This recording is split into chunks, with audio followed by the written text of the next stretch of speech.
It is finally here, the 2017 football season here at Bobby Lackey Stadium. Weslaco is taking on the Sharyland Rattlers. Hello, everybody, and welcome to the Miriam Guerra All-State pregame show. Carlos Robledo along with Mike Gonzalez, and it's a game that we've been waiting for a while now. Yep, the summer workouts are all over. A couple of scrimmages are out of the way. Football season is now here in Weslaco. That's right, Carlos. As I was walking in, I see the flags waving. Some of the people already here. The concession stand was open. I got chills. And I'm ready, Carlos. Let's do it. Yeah, it's a culmination of a lot of things because not only have the Wildcats been working hard, yes, they're ranked number 2 in the Rio Grande Valley, and there are a lot of exciting things coming into the football season, but the cheerleaders are here, the band is going to be here, the drill team, the ROTC, and the choir as well. So we are getting ready right here. Kickoff 7:30 here at Bobby Lackey Stadium. Now, as you come to the game today, remember that today our thoughts and prayers are with those that have been affected by Hurricane Harvey in the Corpus Christi area, the Coastal Bend area, and also up in the Houston area where flooding has been devastating. So if you come to the game today, be sure to bring a non-perishable item, or also we'll be taking donations up in the stands tonight. Donations will go a long way in helping the relief victims of Hurricane Harvey. All right, Weslaco East versus Sharyland. Are you ready, Mike? Let's go. Let's get to it. All right, well, first of all, let's take a look at what happened last year because it was Weslaco East at Sharyland, the 2016 version. And remember Fabian Castro? He was the running back, the main running back for Weslaco East. He had 30 carries for 198 yards and 1 touchdown. Take a look at some of the video right now as Castro was carrying the football multiple times, and Weslaco East dominated that football game. It was a close game. It was a game that went down to the wire. J.C. Vargas, I believe, had an interception to seal it, but Weslaco East won 21-14. There's J.C. right there. He's another one of those that are back for this game. It should be, Mike, another good game here in 2017. They feel like they match up very, very well, and I mean, last year is a great example of it. It came down to the wire. J.C. Vargas saved the Wildcats with a tremendous night with 3 interceptions, including the game clincher at the very end of the game. And I mean, I expect a game very similar to it tonight, Carlos. It should be a good game because once again, Sharyland, always a tough team, one of the top teams in the Rio Grande Valley, a powerhouse, yes. A traditional powerhouse, and they have plenty of players back from last year. So it's going to be a close contest tonight.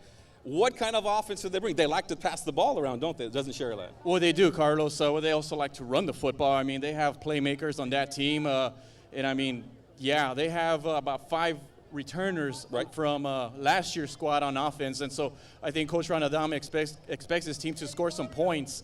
And, I mean, we'll see what happens. We have 8 players back on defense. That's going to be a great test to start the season.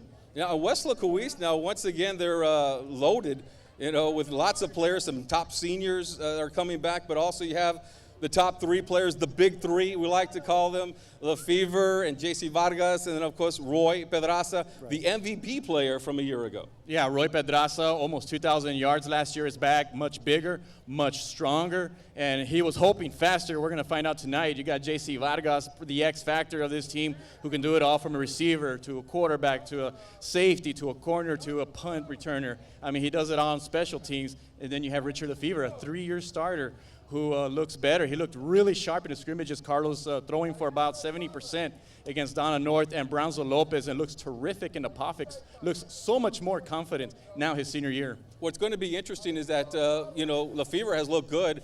Most definitely very, very confident, throwing the football, running the football. And it'll be interesting tonight if they decide to pass the ball when they need to against Sharyland. They showed it, Carlos, in the first scrimmage, especially against Brownzo Lopez. I mean, they pretty much spread the ball out throughout the whole game. And Coach Berget was joking with us. That's something that they would show year in and year out. But the difference to me, Carlos, is that really Richard really showed something to the coaching staff, I believe, that, hey, if they want to throw the football, they have that in their back pocket because they're going to have the running game for sure. We know what we're going to get from it. But coming into the season, knowing that they can throw the football, and I mean, he threw to what, 3 or 4 or 5 different receivers in every possession. So that's great. Didn't throw for any touchdowns last year, but he already had several during the non-district schedule, not the non-district schedule, I should say, but the scrimmages that he had a couple of touchdowns, a couple that he passed for a touchdown. Now, the Wildcats are ranked number 2 in the Rio Grande Valley. Depends at the different polls that you look at. San Benito, who's in the same district, right, they're also loaded. They have some of their top players that are back. They are number 1 in the Rio Grande Valley. The Wildcats number 2. And definitely, this is a team you got to remember for the first time ever in the history of the school that they have ranked this high coming into the season. Yeah, usually the Wildcats are a solid team ranked top 10, top 5, but this is probably the highest they've ever been. And I mean, that shows a lot with 8 defensive players back. And then you have the triplets with Lefevre, J.C. Vargas, Roy Pedraza with a young offensive line, but showed a lot of promise in the scrimmages. And then you have some receivers that are like Almadrano, Bones, made some great catches in the scrimmages. And I mean, this team on paper, this is the best I've seen them, Carlos, since probably the 2009-2010 season, where they won back-to-back district championships and went 3 deep and played Cedar Park in the Alamo Dome. So there's a lot of excitement, and I'm looking forward to it. Back-to-back games against Cedar Park. And did you say Bobby Gonzalez? If you're talking about that team, yeah, Bobby Gonzalez, and he's here. We'll talk to him here a little bit later on during the show. Now, the Rattlers, they are a team that you also have to contend with. They are, once again, always year in and year out. Last year they finished, I believe, 3rd in their district, but they're still rebuilding a little bit because of the split with Pioneer. Lost some players to the north side of the town, but the Rattlers are definitely a contender. Tell me a little bit more about them, Mike. Well, yeah, Carlos, this is a program that have been to the playoffs since 2006. 2007 was the last time they missed the playoffs, so they've been to the playoffs every year ever since, just like the Wildcats have gone to the playoffs for 10 straight years. And Ron Adame has done a terrific job. He's accumulated a record of 50-13, now entering his 6th season. I mean, they have players that are D1 prospects. So should we mention a couple right now? Sure, go for it. Well, there's a starting quarterback, Edgar Longoria, who was scheduled to start, but unfortunately he's injured. Will be out for 3 to 4 weeks with an injury that he sustained in spring football. But they have 3 quarterbacks that they'll be looking at, starting with Oscar Valdez, a junior who Coach Adame is calling a scrappy player who really plays with a chip on his shoulder. And they have another player named Diego Vela who plays underdog role, who also plays with a chip on his shoulder, loves his size, 5'9", and 160, very athletic. They have another player named Mauricio Sanchez, only a sophomore, who stands already at 6'1", 170. On the roster, he's listed as a safety and a wide receiver, so we'll see him for sure on the field. Okay. But who knows, maybe we'll see him for a few snaps at quarterback. All right, thank you very much, Mike. Some of the other players to look out for on the other side of the field as we welcome the Sharyland Rattlers to Bobby Lackey Stadium on the new field. You see it right behind me, a new turf out that was just put in the summer a few weeks ago. In fact, Weslaco had a chance to practice a little bit. It rained a little bit here today, so it's hot. It's September 1st. Of course, it's hot, but now it's a little bit humid as well. But the track is fast because it's a brand new turf. All right, let's take a look at some of the other games going on here in the Mid-Valley. Because, yes, although we don't play many of those Mid-Valley teams anymore, not Donna or Edcal Chelsea, not yet anyway, we're still keeping an eye on you. And tonight, Los Fresnos will be at Edcal Chelsea, and that's always a doozy of a game. It is, Carlos. Last year, both teams played to a 50-40 game where Los Fresnos won. The Yellow Jackets and the Falcons both lost a combined 60 players from last year's squad. So a little bit of rebuilding, but I mean, Coach Mari Chalat has come out in public saying we don't believe in rebuilding, but reloading. So that's going to be a fun matchup there with both traditional powers who went to the regional semifinals last year. Mercedes is on the road. They are at Phil Danaher Field, where the head coach is Phil Danaher, the head coach. You saw him on the cover of Texas Football Magazine. And Mercedes has never beaten Cal Allen in football, and they'll be playing them this year. But Mercedes is loaded this year. They say that they were one of the best teams from the summer on 7-on-7. When they were on offense, passing that football, they were like a machine out there, Mike, and they're going to give Cal Allen all they can handle tonight. I believe so, Carlos. I mean, this is a team that they've played that since 2012 every year to start the season, and I give them a lot of credit for wanting to do that because, as we all know, Cal Allen is a state power. They've had they go deep into the playoffs year in and year out, and they're always a thorn to Valley teams.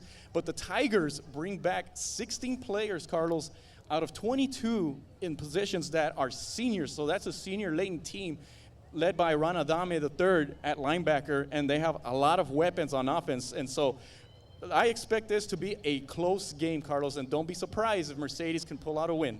Donna at Valley View, remember the days of Amani Bowen 2 years ago and Edward Doherty, a couple of powerhouse football players for the Donna Redskins? That's how long it's been. Only 2 years that the Donna Redskins have been at the top of the district. And this year, we'll see what happens, but they're taking on Valley View tonight. Unlike Sharyland, Donna has heard from the breakup of the school district with Donna North, a lot of the kids moving to the north side of town. And the Redskins, last couple of years, have had players play both sides of the ball, and it's really affected their team. They've also changed schemes a little bit. They try to balance the ball a little bit more. They want to throw. They've tried that. But the glory days, Carlos, were when they ran the power I. So, Ramiro Leal is now entering his 6th season, I believe, as head coach, and we'll see what happens. PSJ is at Donna North, and it'll be the debut of head football coach Lupe Rodriguez. Yes, before there was Corey Detmer, there was a quarterback from the Mission Eagles by the last name of Rodriguez. That's right, a legend here in the Valley, Brook Valley. He still has Valley records, I think, in some respects. So bringing his style of offense to the Bears is going to be fun to watch. We saw him here last week, and that team did a terrific job against the Weslaco Panther defense. And now they're opening up against a Chiefs team who are now in their 4th year, second under Coach Rakovich, who is a former assistant at Weslaco East. And so let's see if this is the year that the Chiefs make a run to the playoffs, Carlos. Yeah, and then let's take a look at some of the other games across the Rio Grande Valley course. There was a good one last night. Harlingen from the 32-6A, one of the teams that they're saying could contend for a district title. Well, they lost last night. They lost to Mission Vets by a score of 31-26. The game was supposed to take place at Tom Landry Stadium, but it's being renovated right now. They played in McAllen, and that's an upset. The Vets, Mission Vets, they beat Harlingen last night. Right, Carlos. Mission Vets, pretty high expectations with Tommy Gilpin, the quarterback there, the son of Coach Gilpin, had a really good night, and the Vets did a great job controlling that game. I don't know if Harlingen even led in this game, but they're feeling the effects of loss from last year's squad, including Leo Tienda, who was a 3-year starter. But Coach Gomez always has that team ready to go. Oh, yeah, by district play, they'll be ready. Oh, yeah. A down year for them would be making the playoffs. But this team always contends for district championships, but I'm sure they'll get it together by district play. No question about it. Weslaco East and Weslaco High School, they cannot sleep on the Harlingen Cardinals. Harlingen South will be playing at McAllen, and Spates barely entering his sophomore year. Entering his sophomore year, 1,000-yard. Campbell Spates was a 1,000-yard rusher as a freshman. Very impressive D1 prospect there. There's another guy there by the name of Gunnar Henderson from Mac High, who's actually gotten offered to play college football at Yale University. And he plays both sides of the ball, a receiver and DB. I think that's a great matchup for both teams. So let's see what happens. And then there's another game. Mike's sleeper this year in 32-6A, or maybe across the Rio Grande Valley, is Brownsville Hanna. And they're taking on Economides tonight. Big game, Carlos. Brownsville Hanna, keep an eye on them. They're going to be a scrappy team in 32-6A. This was a team that brought back 6 starters to a team that last year lost to Los Fresnos and Harlingen South, 3 points each. Weslaco East, only 7 points. And if you remember, Carlos, last year had a scoreless tie against the Panthers. And then Mark Guess, he's a good coach. He's a very respectable guy in Brownsville. Did great things for Brownsville Vets, now at Brownsville Hanna. So that's a team I want to keep an eye on. All right, we're getting ready here for the Weslaco East Wildcats against the Sharyland Rattlers. And right behind us, they're getting ready because it's Parents' Night here on the opening of the 2017 season. It's now time to bring in our special guest, and we have a blast from the past. Come on over. This is Bobby Gonzalez, one of the aboard, Bobby. Early members of the Weslaco East Wildcats. And Bobby Gonzalez, we have some video of him playing, and he was one of those that would carry that football. In 2009, he rushed for over 1,500 yards. He had 10 touchdowns, and he had 178 carries. But he topped that because in 2010, his senior year, 2,748 yards, 28 touchdowns. And did he really carry the ball 345 times? Bobby, is that true? Yeah, it's true. Unbelievable. Welcome back. How does it feel to be back over here at Bobby Lackey Stadium? It feels good. It always feels good to be back when the Wildcats are playing. It's always something to look forward to. I mean, you come from a line that literally began with Andrew Alvarado, then it was yourself, Eri Munguia, Lupe Moron. Now we have Roy Pedraza. And, I mean, just kind of talk about how impressed you are with Roy's play. I'm sure you've had a chance to see him on video and in person. I mean, tell us. Well, he's definitely the strongest running back to ever play at East. He's fast. He has great vision. And most importantly, he's humble. And he's definitely someone that I know the linemen would enjoy blocking for.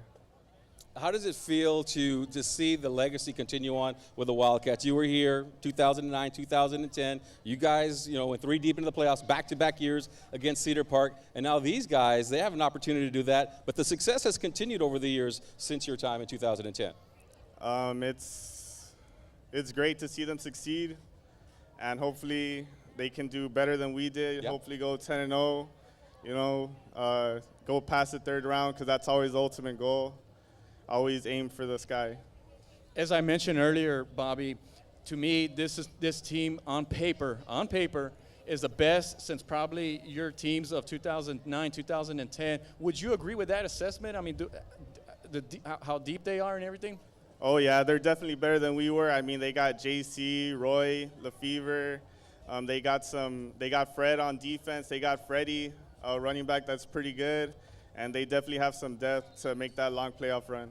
All right. Tell us a little bit about yourself, because I know you just graduated from school, from Texas Pan American. Tell us, or UTRGV. Yeah, UTRGV now. I graduated from UTRGV this past semester, and finally finished school. I finished school so I can go back to teaching. Awesome. I never thought I would go back into teaching, but I love coaching, and I want to help shape the future of these future leaders. And I mean, it's a blessing to finally be done with school. Great.